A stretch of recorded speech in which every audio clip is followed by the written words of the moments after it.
നമസ്കാരം. Raf talk ഫുട്ബോളിലേക്ക് അവർക്കും സ്വാഗതം. യൂറോ കപ്പ് ഇങ്ങ് തൊട്ടരികിലെത്തിക്കഴിഞ്ഞു. യെസ്, 15-ാം തീയതിയാണ് യൂറോ കപ്പിൻ്റെ ഉദ്ഘാടന മത്സരം. ജൂൺ 15 എന്ന് പറഞ്ഞാൽ ജൂൺ 14 മത്സരം ആരംഭിക്കുന്നത്. ഇന്ത്യൻ സമയം വെച്ചാണ് ജൂൺ 15 എന്ന് പറഞ്ഞത്. പുലർച്ചെ 12:30 ഉദ്ഘാടന മത്സരം. ആതിഥേയരായിട്ടുള്ള ജർമ്മനി സ്കോട്ട്ലൻഡുമായിട്ട് ഏറ്റുമുട്ടും. യൂറോ കപ്പിൽ 24 ടീമുകൾ. അത് ആർക്കാണ് ഏറ്റവും അധികം കിരീട സാധ്യത? നമ്മളൊന്ന് പരിശോധിക്കുകയാണ്. goal.comന്റെ പവർ റാങ്കിംഗ് ആണ് നമ്മൾ അവതരിപ്പിക്കുന്നത്. ഏറ്റവും കൂടുതൽ കിരീട സാധ്യതയുള്ള ടീമായിരിക്കും ഒന്നാമത് വരിക, ഏറ്റവും കുറഞ്ഞ സാധ്യതയുള്ള ടീമായിരിക്കും അവസാനം വരിക. ഇപ്പോൾ പവർ റാങ്കിലേക്ക് കടക്കുന്നതിന് മുമ്പ് ഓരോ ഗ്രൂപ്പുകൾ നമ്മൾ നോക്കുകയാണ്. 24 ടീമുകൾ മത്സരിക്കുന്നു, 6 ഗ്രൂപ്പുകളായിട്ട്.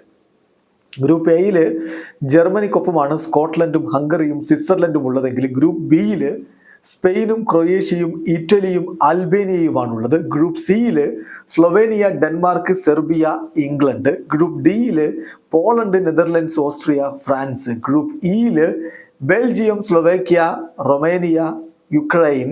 ഗ്രൂപ്പ് എഫിൽ തുർക്കി, ജോർജിയ, പോർച്ചുഗൽ, സെച്ചിയ. ഇതാണ് ഗ്രൂപ്പുകളുള്ളത്. ഇനി നമുക്ക് പവർ റാങ്കിങ്ങിലേക്ക് പോകാം. സ്വാഭാവികമായിട്ടും ഏറ്റവും കുറഞ്ഞ സാധ്യത ജോർജിയക്ക് പലരും കണക്കാക്കുന്നു. അങ്ങനെയാണ് goal.comന്റെ നിരീക്ഷണവും വരുന്നത്. തീർച്ചയായിട്ടും ചില സൂപ്പർ താരങ്ങളൊക്കെ ഉണ്ടെങ്കിലും, ഇപ്പം കിച്ചോ കറസ്കേലിയെ പോലെയുള്ള താരങ്ങളുണ്ട്, എന്നാൽ പോലും അവർ വലിയൊരു നേട്ടം ഈ തവണത്തെ യൂറോ കപ്പിൽ ഉണ്ടാക്കും എന്നാരും കരുതുന്നില്ല. ദെൻ അൽബേനിയ 23-ാം സ്ഥാനത്ത് വരുന്നത് അൽബേനിയയാണ്. അൽബേനിയയുടെ ഭാഗത്തു നിന്നും ഈ പറഞ്ഞ പോലെ തന്നെ വലിയ ഒരു പ്രകടനം ആരും പ്രതീക്ഷിക്കുന്നില്ല. അൽബേനിയയെ സംബന്ധിച്ചിടത്തോളം അവർക്ക് അത്ര എളുപ്പമുള്ള ഒരു ഗ്രൂപ്പിലുമല്ല അവർ പെട്ടിരിക്കുന്നത്. കാര്യങ്ങൾ വളരെ ബുദ്ധിമുട്ടായിരിക്കും. സ്പെയിനും ഇറ്റലിയും ക്രൊയേഷ്യയുമുള്ള ഗ്രൂപ്പിലാണ് അൽബേനിയ. അവിടെ നിന്ന് അവർ മുന്നോട്ട് പോകുമെന്ന് ആരും ഇപ്പോൾ കരുതുന്നുണ്ടാവില്ല. പിന്നെ ഫുട്ബോളല്ലേ, എന്തും സംഭവിക്കാമെന്നൊക്കെ പറയാമെന്ന് മാത്രം.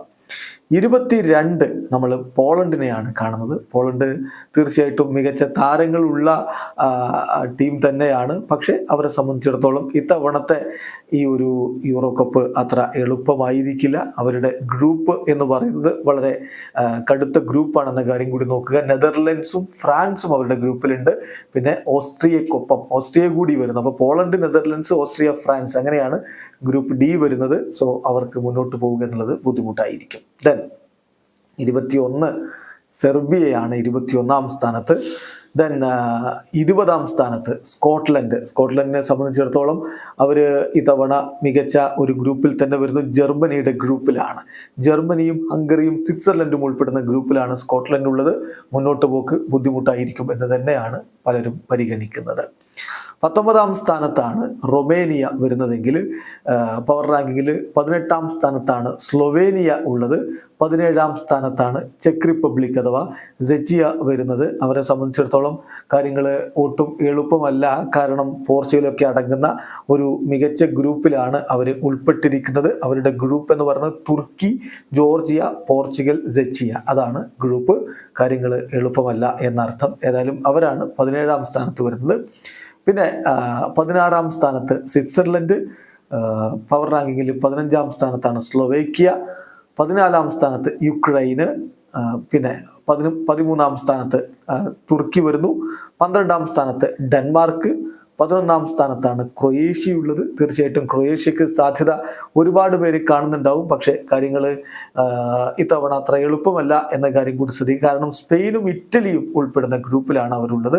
പിന്നെ മുന്നോട്ട് പോകാനുള്ള സാധ്യത അപ്പോഴും ഉണ്ട്. നമുക്കറിയാമല്ലോ, യൂറോ കപ്പിൻ്റെ ഒരു രീതി വെച്ച് ഒരു പക്ഷേ 3-ാം സ്ഥാനമുള്ള ടീമിന് പോലും മുന്നോട്ട് പോകാം. അപ്പം ഗ്രൂപ്പിൽ നിന്ന് മുന്നോട്ട് കടക്കാനുള്ള സാധ്യതയൊക്കെ ഉണ്ട്. പക്ഷേ അത് കഴിഞ്ഞ് കിരീടത്തിലേക്ക് പോകുമ്പോൾ എന്നുള്ളത് കണ്ടറിയണം. ക്രൊയേഷ്യ 11-ാം സ്ഥാനത്ത് വരുന്നു. ദെൻ നെതർലൻഡ്സ് 10-ാം സ്ഥാനത്ത്. ഓറഞ്ച് പടയാളികൾക്ക് ഇത്തവണ റൊണാൾഡോ കുമാന്റെ കീഴിൽ എന്ത് ചെയ്യാൻ പറ്റും, കാത്തിരുന്ന് കാണാം. 9-ാം സ്ഥാനത്താണ് ഓസ്ട്രിയ പവർ റാങ്കിങ്ങിൽ വരുന്നെങ്കിൽ 8-ാം സ്ഥാനത്താണ് ഹംഗറി ഉള്ളത്. 7-ാം സ്ഥാനത്ത് നിലവിലെ യൂറോ ചാമ്പ്യന്മാരാണ് ഇറ്റലി. പക്ഷേ നമുക്കറിയാം, വേൾഡ് കപ്പിനടക്കം അവർക്ക് യോഗ്യത ലഭിക്കാത്ത സാഹചര്യവും ഉണ്ടായിരുന്നു. എങ്കിലും അവർ തിരിച്ചു വരുമെന്ന പ്രതീക്ഷയിൽ തന്നെ ആരാധകരിക്കുന്നു. 6-ാം സ്ഥാനത്താണ് സ്പെയിൻ ഉള്ളതെങ്കിൽ 5-ാം സ്ഥാനത്താണ് ആതിഥേയരായിട്ടുള്ള ജർമ്മനി. വേൾഡ് കപ്പിലടക്കം പരിതാപകരമായ പെർഫോമൻസ്.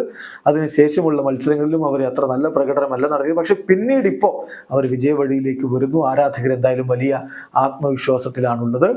ദെൻ 4-ാം സ്ഥാനത്താണ് ഇംഗ്ലണ്ട്. തകർപ്പൻ ടീമും കൊണ്ടുപോകും. പക്ഷെ കിരീടത്തിലേക്ക് എത്തുമ്പോൾ എന്തോ കാലിടുന്ന ഒരവസ്ഥയാണ് ഇംഗ്ലണ്ടിനുള്ളത്. പക്ഷെ ഇത്തവണ ഹാരി കെയ്ൻ എങ്ങനെയെങ്കിലും ആ കിരീടത്തിൽ മുത്തമിടും എന്ന പ്രതീക്ഷയിൽ ആരാധകരിക്കുന്നു. ബെൽജിയം 3-ാം സ്ഥാനത്ത് വരുമ്പോൾ 2-ാം സ്ഥാനത്താണ് പോർച്ചുഗൽ. നമുക്കറിയാം യൂറോ ക്വാളിഫയറിൽ ടോപ്പ് സ്കോററായിരുന്നു റൊമേലോ ലുക്കാക്കു. ബെൽജിയത്തിന് തീർച്ചയായിട്ടും അദ്ദേഹത്തിൽ പ്രതീക്ഷയുണ്ട്. അതേസമയം പോർച്ചുഗലിന്റെ കാര്യത്തിലേക്ക് വരുമ്പോൾ ക്രിസ്ത്യാനോ റൊണാൾഡോ ആയിരുന്നു അവരുടെ ടോപ്പ് സ്കോററായിട്ട് വന്നത്. എല്ലാ മത്സരങ്ങളും വിജയിച്ചുകൊണ്ട് തകർപ്പൻ പ്രകടനം നടത്തിക്കൊണ്ടാണ് അവർ ഇത്തവണ യൂറോ കപ്പിന് യോഗ്യത നേടിയിട്ടുള്ളത്. കിരീടത്തിൽ കുറഞ്ഞൊന്നും തങ്ങൾ ആഗ്രഹിക്കുന്നില്ല എന്നാണ് കോച്ച് റോബർട്ടോ മാർട്ടിനസ് വ്യക്തമാക്കിയിട്ടുള്ളത്. 1-ാം സ്ഥാനത്ത് ഫ്രാൻസ് തന്നെയാണ്, ഒരു സംശയവും വേണ്ട. അതിശക്തമായിട്ടുള്ള ടീമാണ്. കിലിയൻ എംബാപ്പയുടെ കീഴിൽ അവർ മികച്ച പ്രകടനം നടത്തുമെന്ന് പ്രതീക്ഷിക്കുന്നു. ഓൾറെഡി ഇപ്പം കോച്ച് ദ്വിതീയ ദശാം ടീമിനെ പ്രഖ്യാപിച്ചു കഴിഞ്ഞു. അതിൽ എൻഗോളോ കാണ്ടയെ മടക്കി വിളിച്ചിരിക്കുന്നു. ഏതായാലും മികച്ചൊരു പ്രകടനം അവർ നടത്തും, കിരീടത്തിലേക്ക് പോകും എന്ന് തന്നെ അവരുടെ ആരാധകർ വിശ്വസിക്കുന്നു. ഇപ്പോൾ ഇതാണ് goal.com അവതരിപ്പിച്ചിട്ടുള്ള പവർ റാങ്കിങ്. നിങ്ങൾക്ക് വ്യത്യസ്തമായിട്ടുള്ള അഭിപ്രായങ്ങൾ ഉണ്ടാവും, കമന്റ് ബോക്സ് രേഖപ്പെടുത്തുക. വീഡിയോ അവസാനിക്കുന്നു. ഫുട്ബോൾ ലോകത്തെ കൂടുതൽ വിശേഷങ്ങളുമായി റാഫ്ലോക്സ് വീണ്ടും എത്താം.